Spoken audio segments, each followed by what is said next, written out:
eu preciso contextualizar você daquilo que nós vamos aprender aqui. Eu vou pedir para colocar a apresentação.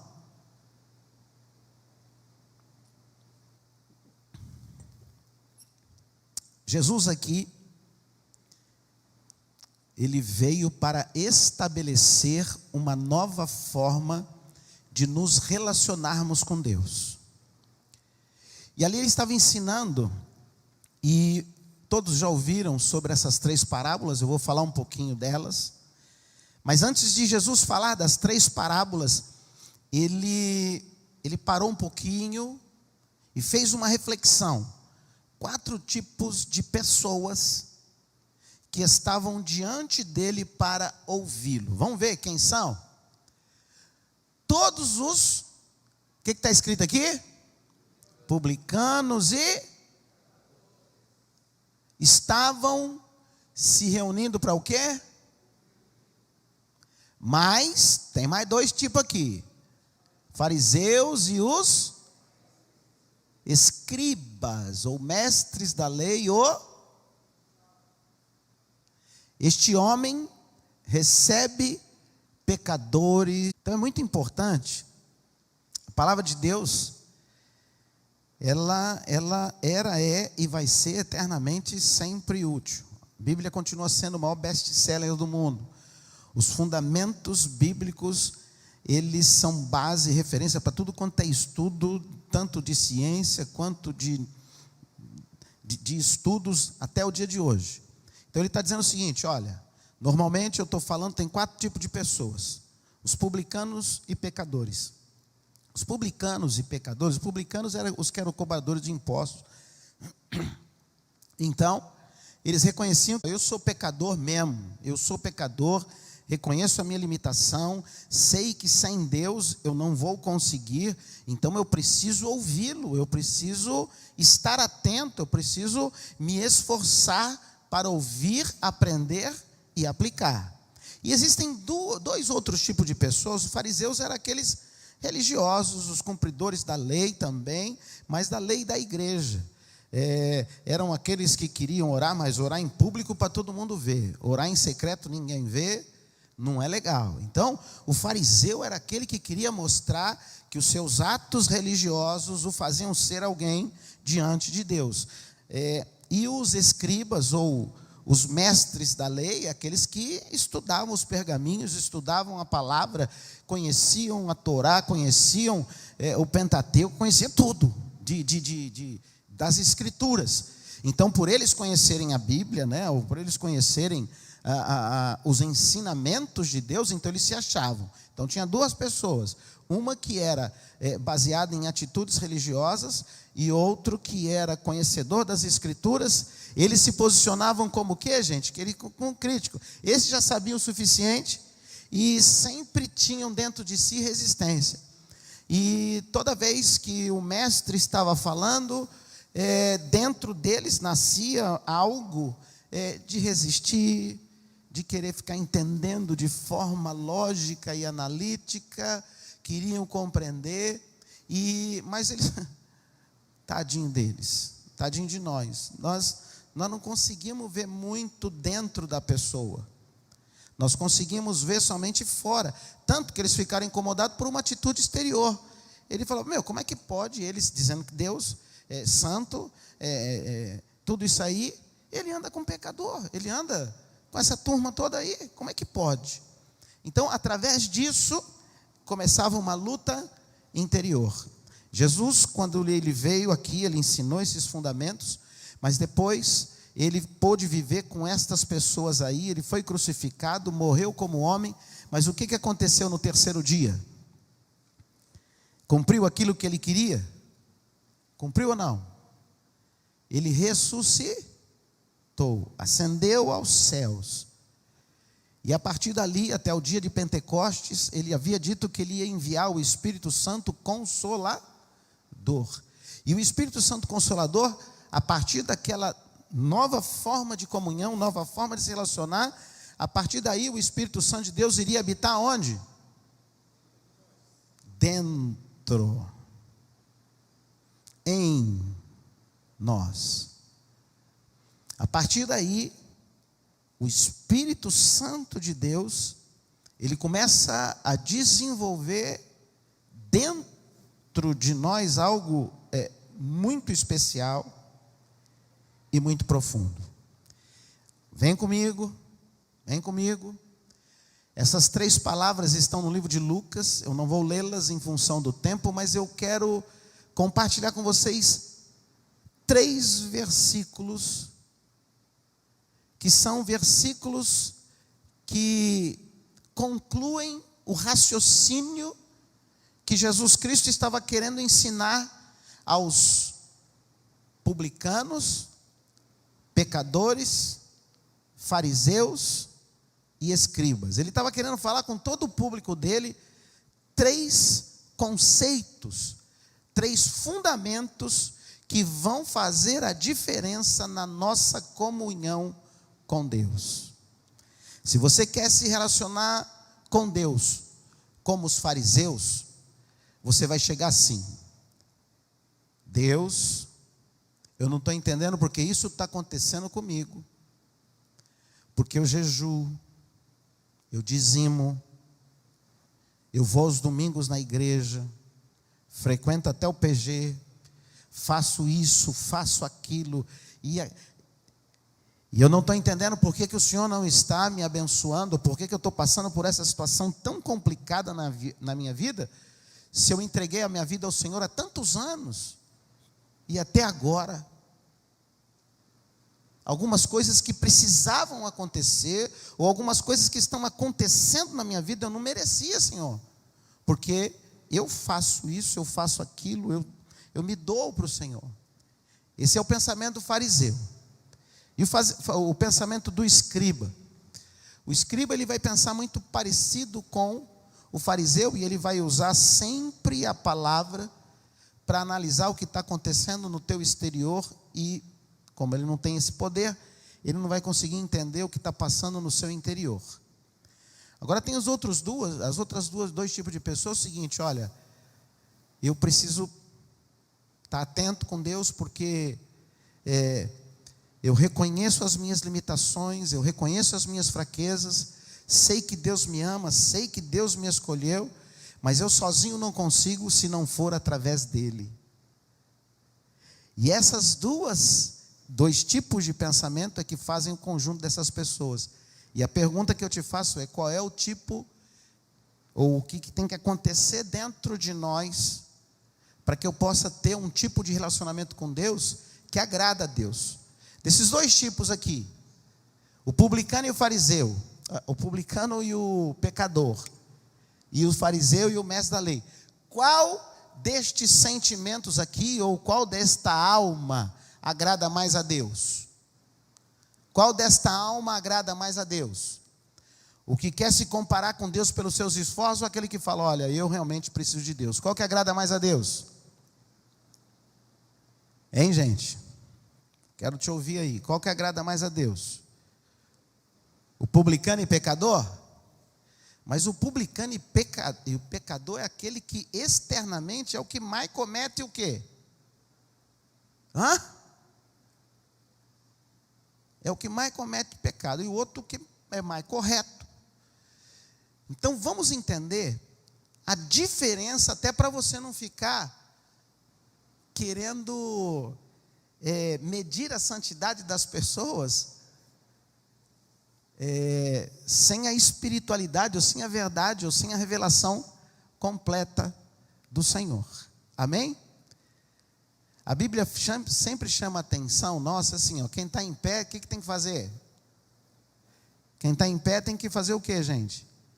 Vigiar para não cair. A Bíblia nos ensina muito que nós não podemos julgar para que a gente não seja o quê? Também julgado. Então a Bíblia começa a nos dar alguns indícios que, para eu ter comunhão com o Espírito Santo, eu preciso também aprender ter comunhão com as pessoas que eu estou convivendo ao meu derredor. Por isso que a igreja é um grande local de treinamento para isso. Porque às vezes você mantém aquela,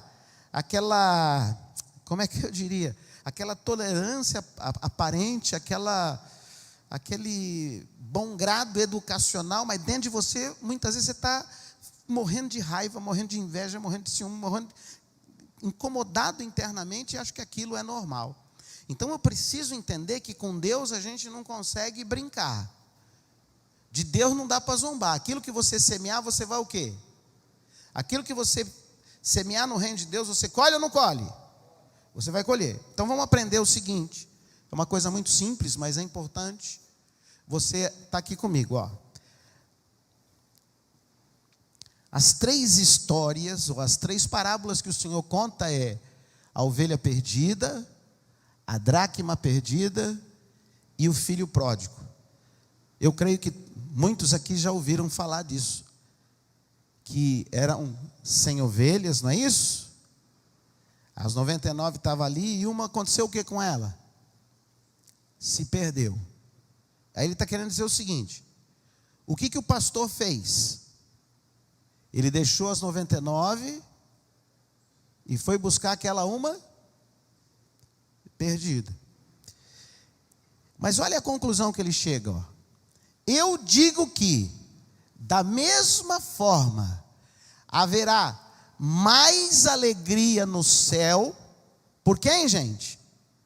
Por um pecador que se do que por 99 justos que não precisam arrepender-se. Aqui dá uma pista, aqui dá um indício muito forte, muito claro, de como Cristo estava ensinando os seus discípulos e o povo daquela época, como que ia funcionar o relacionamento do homem com Deus. O relacionamento do homem com Deus, independente dos atos de Deus, porque eu sei que vão ter pessoas que vão falar assim, vão criticar: como que pode largar as 99 aqui e ir lá atrás daquela outra perdida? Aquela perdida, ela é rebelde, ela é teimosa, nós falamos para ela não ir, ela foi, ela insistiu, e como é que pode ele fazer isso? Então vão ter aqueles que vão criticar a atitude do pastor, e ele está dizendo o seguinte: o pastor, a relação do pastor com as suas ovelhas, ou do rei com os seus filhos, a questão não está em julgar ou analisar os atos do rei, e nem do nosso mestre, mas sim entender como ele quer que nós funcionemos com ele. Amém? Amém? Deus não vai mudar a palavra dele por causa de nós. Ele quer que a palavra dele opere de acordo como ele determinou. E nós temos que o quê? Nos moldar, obedecer e nos adequar a ela, amém? Essa é a luta nossa todos os dias. Eu não vou desistir, porque todos os dias eu vou lutar para praticar os princípios da palavra de Deus, que me trazem comunhão com o Espírito Santo. Então, guarda aí, eu preciso o quê? Me arrepender. Lá, na dracma perdida, a pessoa perdeu a moeda, parou tudo para procurar a moeda, se alegrou com a moeda, e depois ele disse assim, ó: eu digo que, da mesma forma, há alegria na presença dos anjos de Deus, por quem? Por um pecador que se arrepende. Então eu tenho alguém precioso, perdi essa preciosidade. Quando eu a encontrar, significa que dentro dela houve um processo que fez a eu encontrar. Que processo foi esse? Arrependimento. Uma ovelha, porque como Deus, ele é espírito, e ele é onipresente e onipotente, ele vai nos encontrar a qualquer momento quando estivermos perdidos, quando eu me arrepender.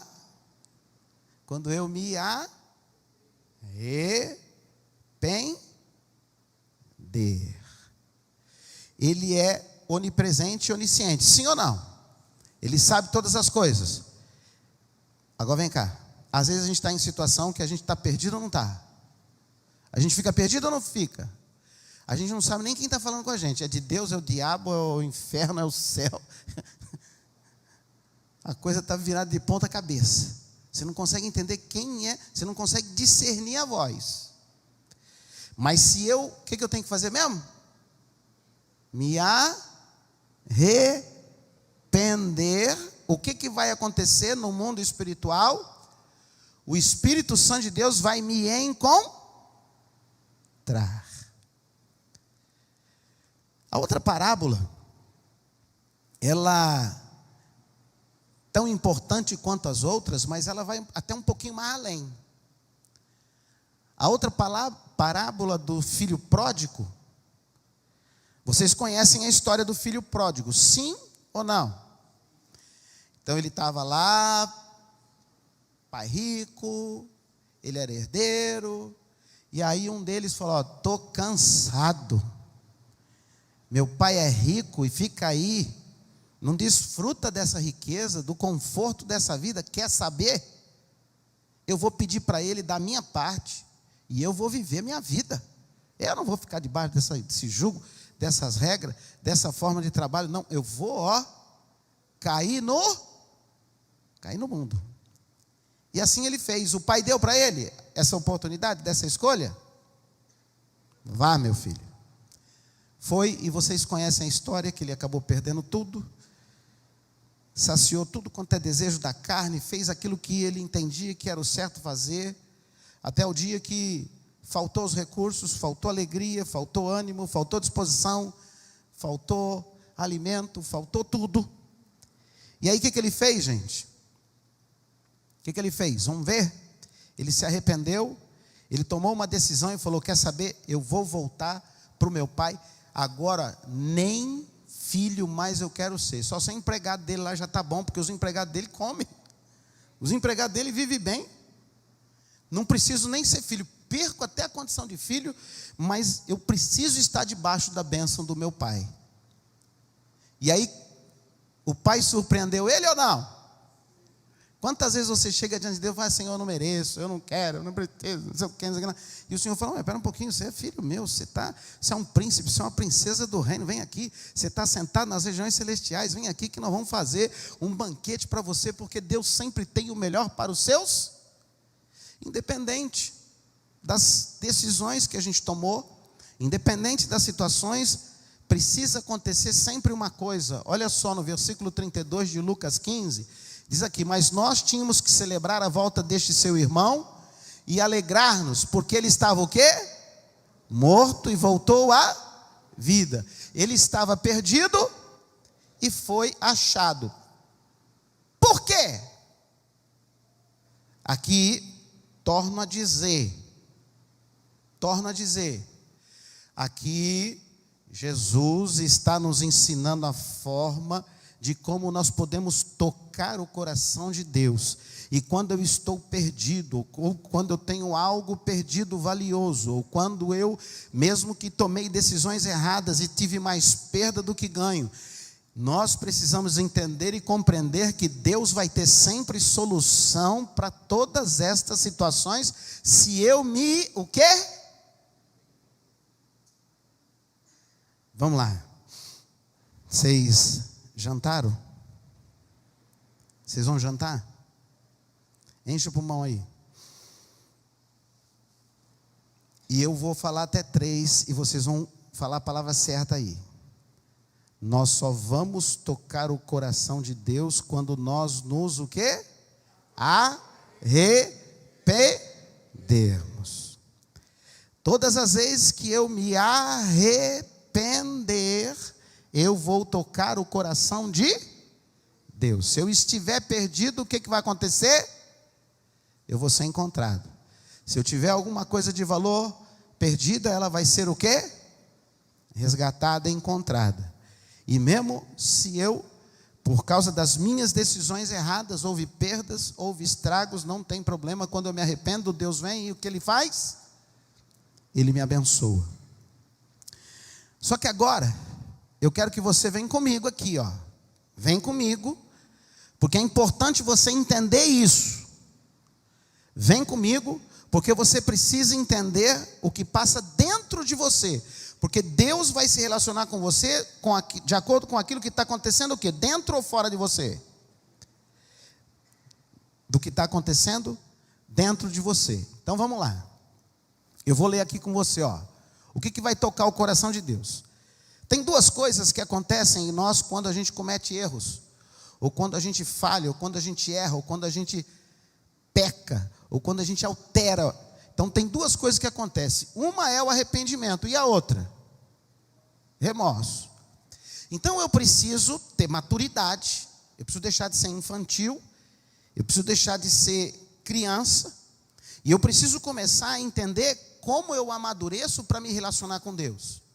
Como eu amadureço para eu tocar o coração de Deus. Porque isso vai depender da forma como eu trabalho o meu interior. Então vem aqui, ó. O arrependimento, ele está relacionado à insatisfação com ações passadas. Então ninguém se arrepende com o que vai fazer. O arrependimento é com aquilo que você já fez. E é uma emoção que implica numa reflexão mais profunda e te move a fazer as coisas de forma positiva no futuro. O arrependimento, ele mexe com a gente dentro e ele envolve o reconhecimento que um erro ou uma escolha, ou seja, eu sei que eu fiz alguma coisa errada, mas eu tenho um desejo genuíno de corrigir ou evitar que isso aconteça novamente. Então o arrependimento, ele causa em nós uma dor, um desconforto, uma angústia, uma tristeza. E você fala, por que eu falei isso? Ou por que eu estourei dessa forma? Ou por que eu guardei isso dentro de mim? Você fica incomodado com aquilo. Mas, aquela situação que tira a comunhão com o Espírito Santo, ela começa a trabalhar dentro de você e você começa a refletir. E aí você começa a entender, poxa vida, não dá para ficar o tempo todo sem paz. Uma coisa é certa, no mundo a gente vai ter o quê? Aflição, mas nós temos que ter o quê? Bom ânimo. Então eu sei que nós vamos ter dificuldades, adversidades, mas eu tenho que enfrentar aquilo com paz. Eu tenho que enfrentar aquilo com ânimo, eu tenho que enfrentar aquilo com alegria.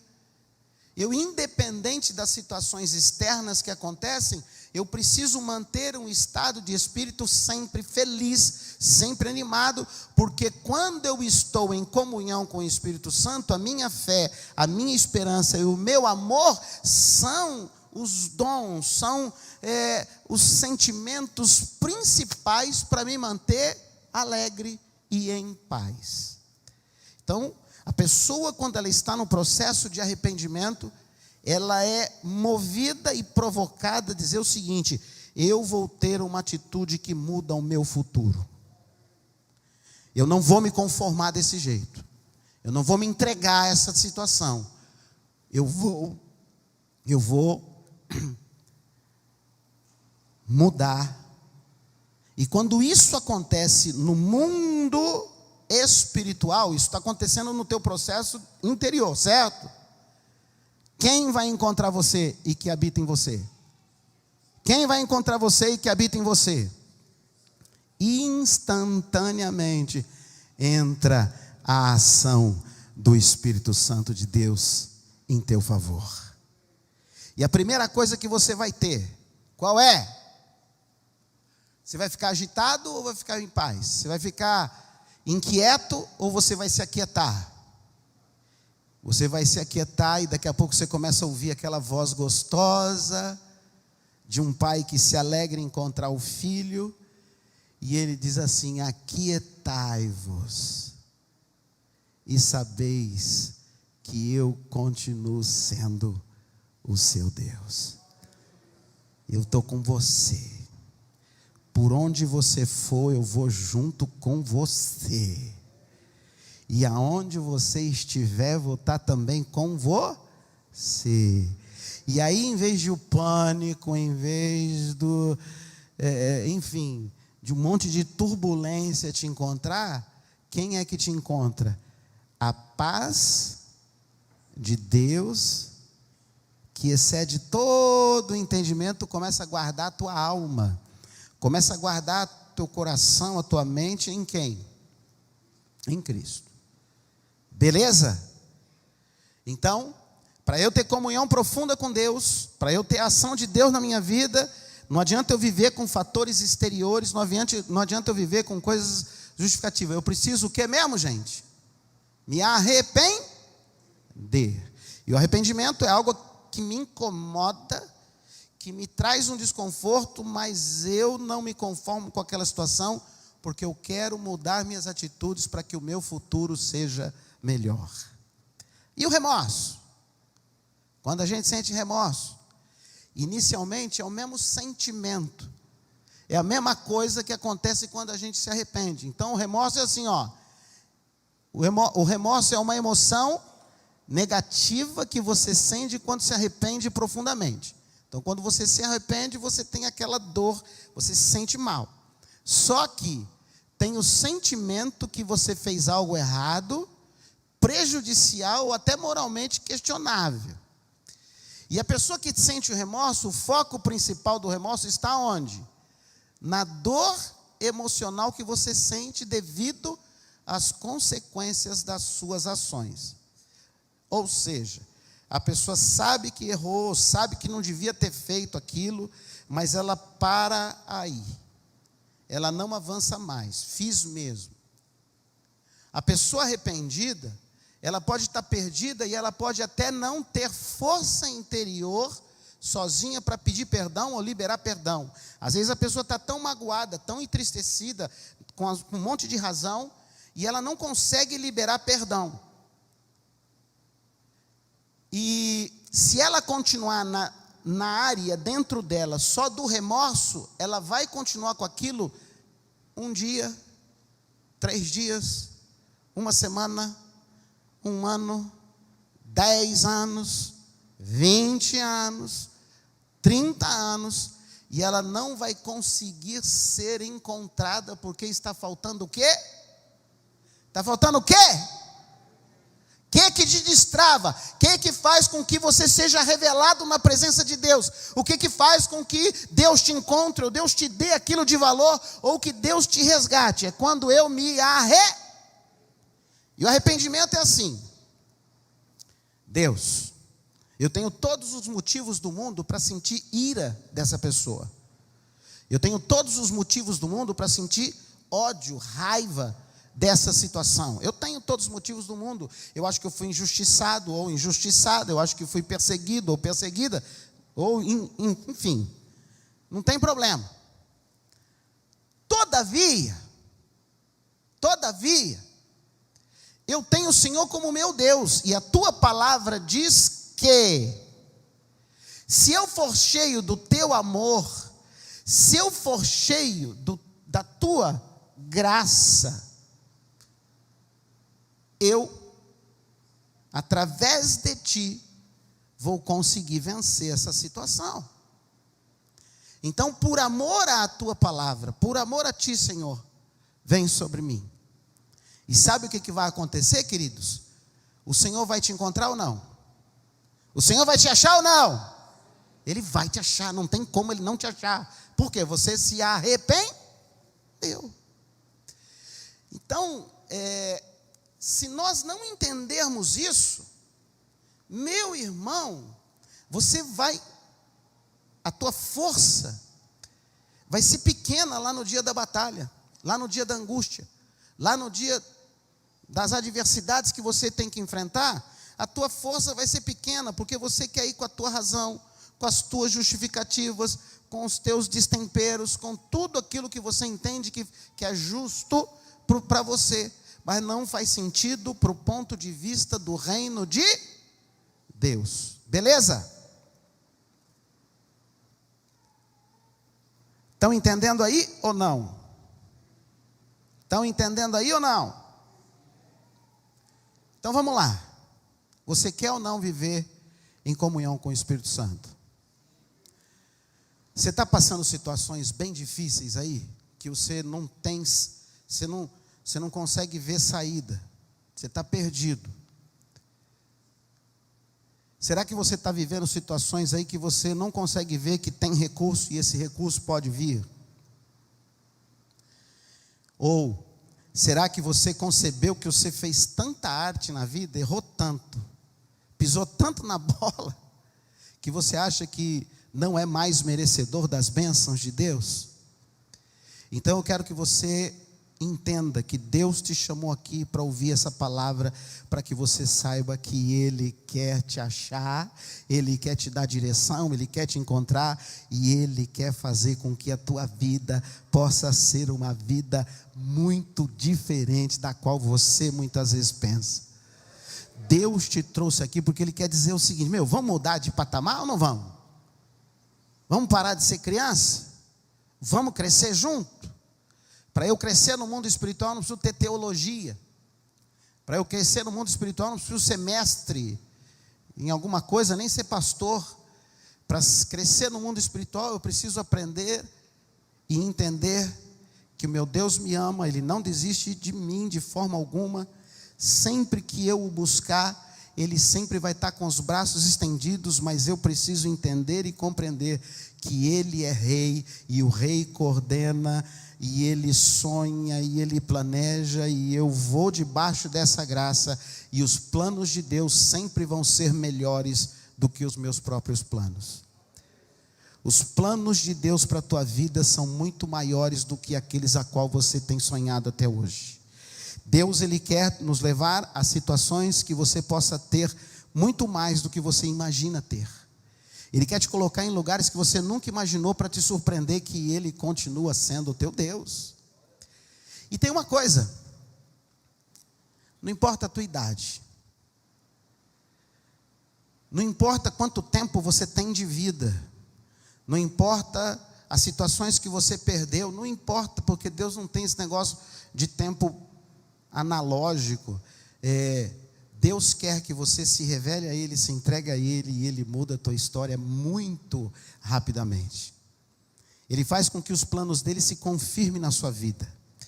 Mas para isso, você precisa aprender a olhar dentro de você e ser honesto com você mesmo. Tem situações que você travou na vida aí. Tem situações que a coisa não vai. E eu não preciso ser muito místico, eu não preciso ser muito, para você entender, se a coisa não está indo, se Deus não está conseguindo dirigir ou mexer, porque naquela área está faltando o que da minha parte? O que está faltando? Arrependimento. E você vai ver hoje como o cérebro funciona, como que a gente reage a determinadas situações, e às vezes a gente quer ficar culpando o diabo, mas o Deus da Bíblia diz que o diabo não tem mais poder sobre aqueles que foram comprados, lavados e remidos no sangue do Cordeiro. Não há maldição que possa vir sobre a tua vida e impedir Deus de agir na tua vida, não existe isso, amém? Mas muita gente acredita nisso. Então vem cá, olha aqui comigo. Diga assim: sacrifício é uma recusa voluntária que eu faço. Sacrifício dentro de mim, eu falar, eu vou me recusar a isso e eu vou fazer. Então, os sacrifícios que agradam a Deus são o quê? O espírito quebrantado, o coração quebrantado, contrito, Deus não despreza. Davi diz isso num dos momentos de profunda dor, num dos momentos que caiu a ficha dele, o quanto ele havia pecado diante de Deus, o quanto ele tinha ferido a Deus, o quanto uma série de acontecimentos haviam ferido a vida de Davi, a família de Davi, uma série de coisas aconteceu na vida dele. Mas ele falou: Senhor, sacrifício mesmo, riqueza, esforço, se resolvesse minha situação, eu daria, mas eu sei que não vai resolver. Mas ele fez essa oração profunda, revelada por Deus, e ele disse: eu sei que o que te agrada, Senhor, é um espírito que quebrantado. Ou seja, quebrantamento é quando a pessoa é mansa, que não quer resistir e tem disposição em... Então vamos lá, naquela área, se você tem dentro de você uma área e fala assim, ó, este fulano ou esta pessoa, eu não consigo perdoar. Se você tem dentro de você alguma situação que talvez você trabalhou, se esforçou, mas você perdeu. E aí você não se conforma. Eu não me conformo que isso aconteceu comigo. Eu não me conformo que eu sofri isso. São marcas que vão ficando dentro da gente. Então todo mundo tem situações que sofreu decepção. Todo mundo tem situações que não foi legal. Mas eu preciso ter um espírito que... O que está escrito ali, gente? Eu preciso ter um espírito que? Quebrantado. É diferente de um espírito quebrado. Eu preciso ter um espírito quebrantado. Dentro de mim, eu não vou mais resistir. Tá bom, é para liberar perdão? Eu não consigo. Mas o Deus que habita em você, consegue? O que está faltando então? O que está faltando então? Eu me arrependo e dizer, Pai, me perdoa, porque eu estou cansado ou cansada de viver com essa minha vida amarrada nessa área, porque está faltando fé, e sem fé eu não consigo agradar a Ti. Eu peço perdão a Ti por este pecado. Eu me arrependo. E eu peço que o Senhor tenha misericórdia de mim. Quando você assim o faz, bondade e misericórdia, certamente, o que a palavra de Deus diz? Você vai começar a ter uma mudança forte na tua vida. Os teus olhos do seu entendimento começam a ser iluminados. E o Espírito Santo de Deus vai dar o primeiro sinal naquela situação. Vai te dar o quê? Paz. Paz de espírito. Então eu preciso entender o seguinte: eu preciso ter um espírito quebrantado. E depois, o que mais? Eu preciso ter o quê? Né? Seu filho precisa de você. Eu preciso ter o que aqui? Contrição. O que é um coração contrito? Estou arrependido e eu tenho vontade de mudar. Eu tenho vontade de ter as próximas ações minhas, elas vão ser melhores do que foram ontem. Amém? A Bíblia fala que a carne, ela está sujeita ao pecado. Sim ou não? Se não fosse isso, você se batizava, aceitava Jesus, Ele habita em você, você batizou, começou a servir, você nunca ia ficar irritado, você nunca ia ficar inconstante, você nunca ia ficar prostrado, nem com medo, nem nada, porque tudo ia ser as mil maravilhas, mas não é verdade. Mas a Bíblia nos garante que, como seres carnais, falhos como somos, fracos como somos, quando a gente tem comunhão com o Espírito Santo, foi para isso que se manifestou o Filho de Deus. Porque Ele vai, através da tua vida, destruir toda a obra do diabo contra você. Então, Deus não vai mandar tribulação ou situações que você passe, que você não possa superar em Cristo. Então, este é o milagre e a beleza do Evangelho, queridos. Eu preciso crer nisso. Agora, quem vai treinar o teu espírito a ser quebrantado? Quem vai treinar o seu coração ser obediente? Quem vai treinar? Quem? O círculo de oração? O pastor impondo as mãos só? Um monte de gente clamando? Quem que vai treinar você? Você é que começa a ter a disposição. E quando você reconhece, você se arrepende, quem entra em teu favor?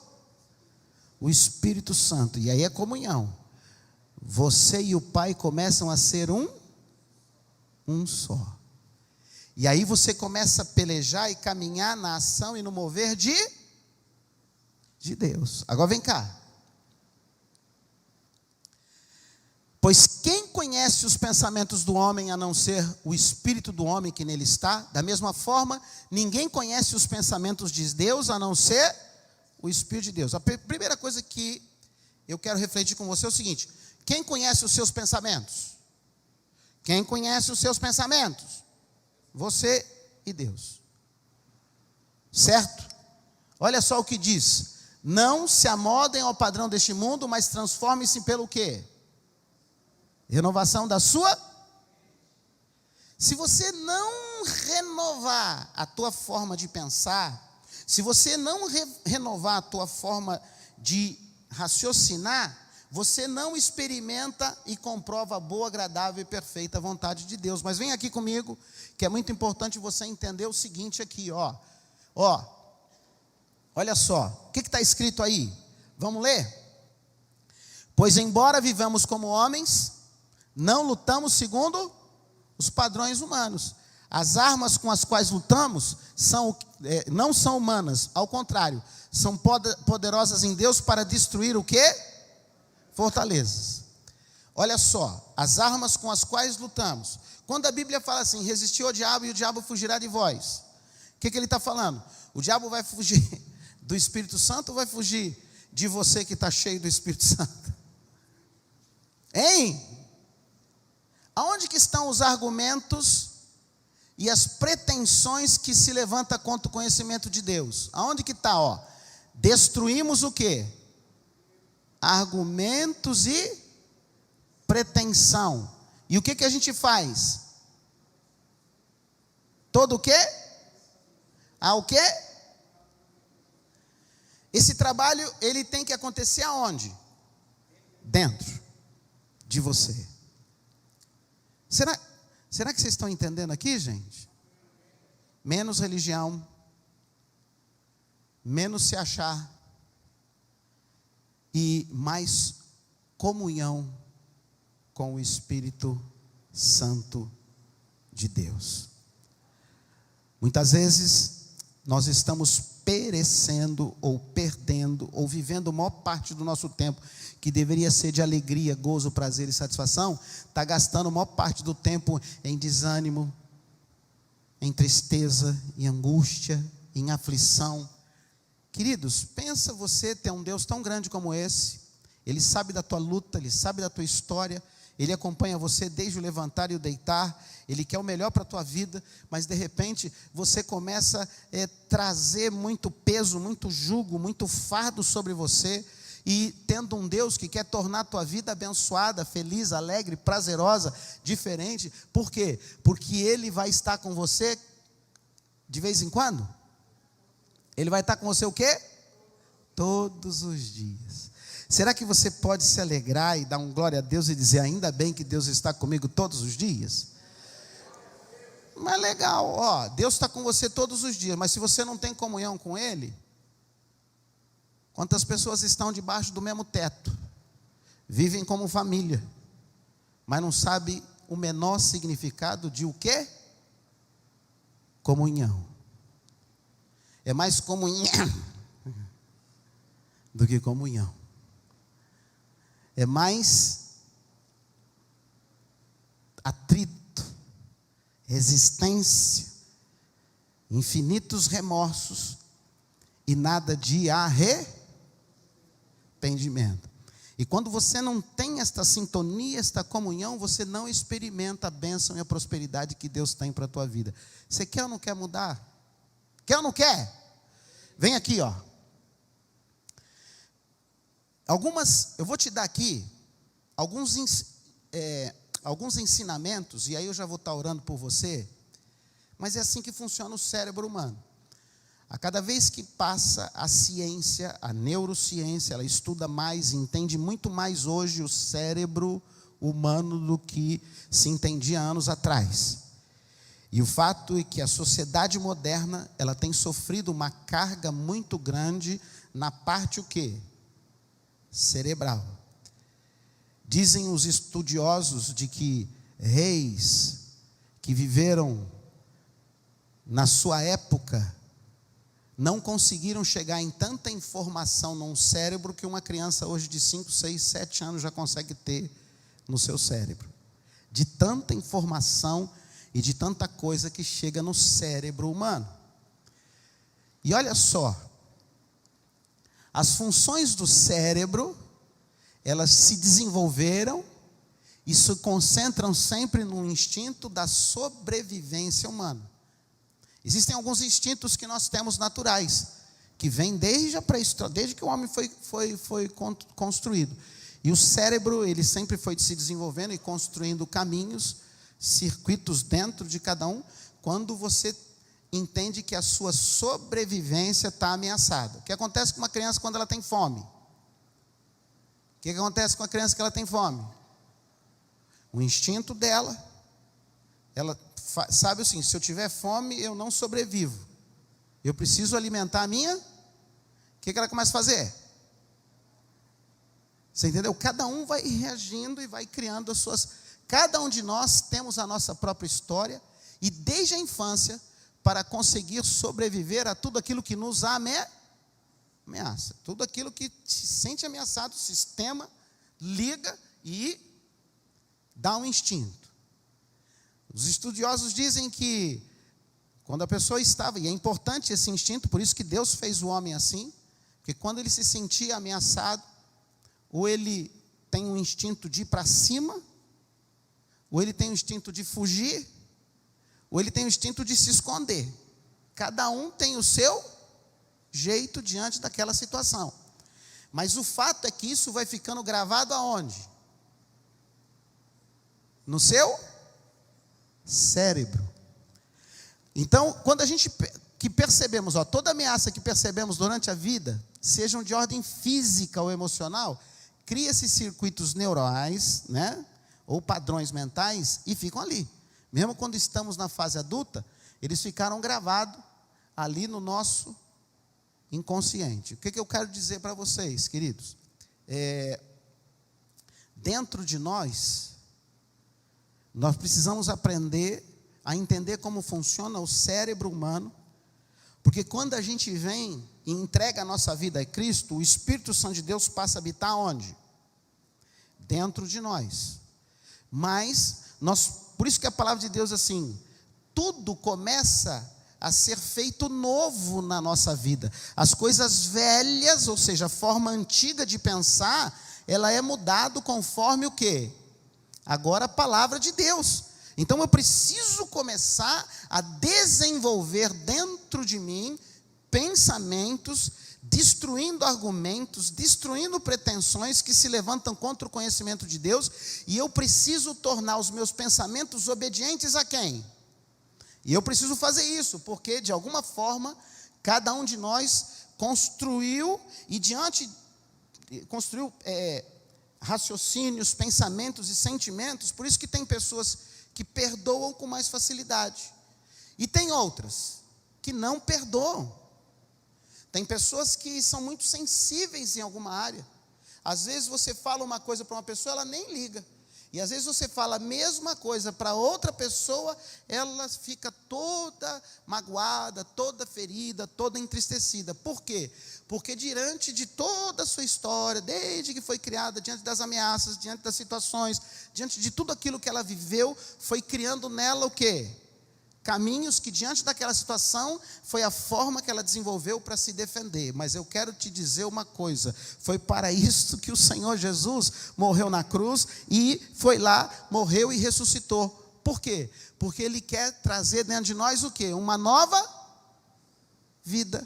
Por isso que nós somos uma nova criatura em Cristo Jesus. Vem comigo aqui, e nós vamos estar orando. Você sabia que, olha lá,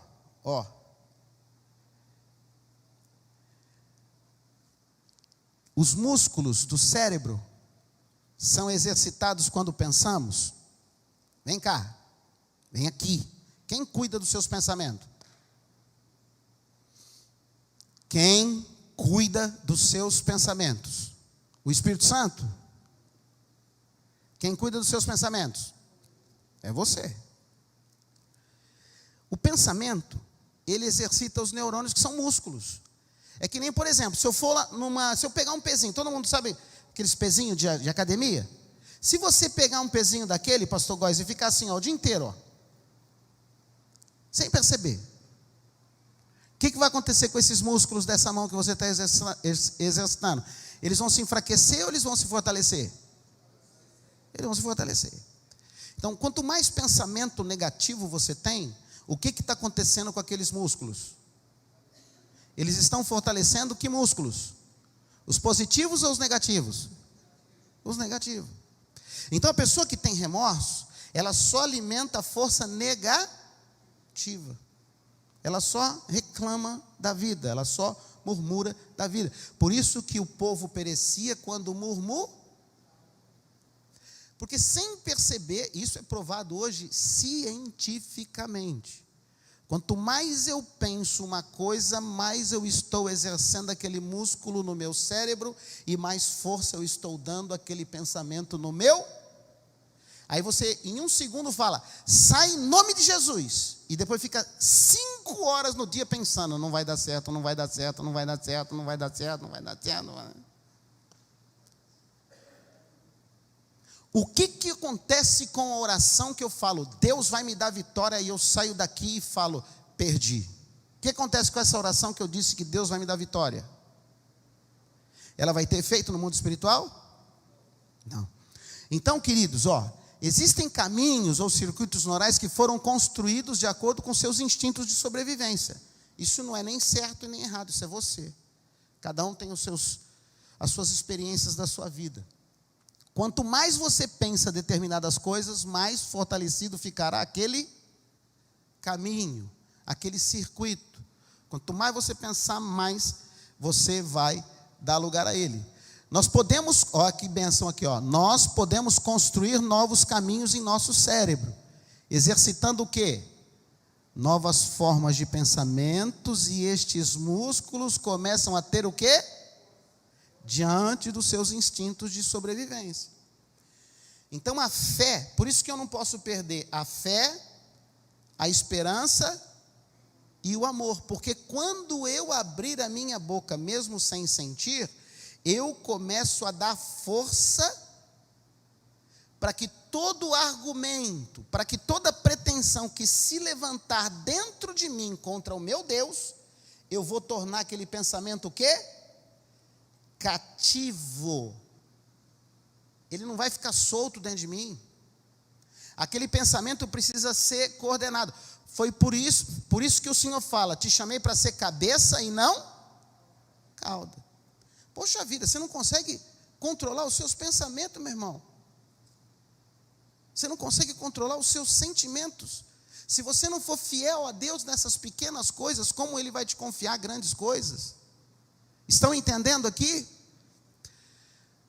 Presta atenção aqui, quanto mais você fica na mídia aí, noticiários, 100% do tempo das notícias e dos noticiários, eles liberam, dos 100%, qual o percentual que vocês acham que a notícia é positiva e qual o percentual que você acha que a notícia é negativa? As notícias são mais positivas ou negativas?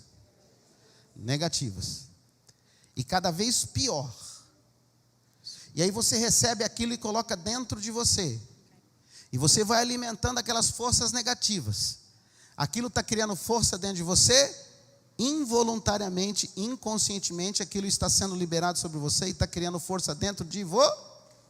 Aí quando você está diante da sua situação, em vez de você ver algo positivo, algo que Deus vai mudar, você vê que Deus não vai mudar e aquela coisa não vai dar certo. Como um instinto natural seu, você acaba não resistindo àquilo. Quando você está em adversidade, é mais fácil você dizer perdi, ou é mais fácil você dizer Deus vai virar esse jogo e a vitória vai ser minha?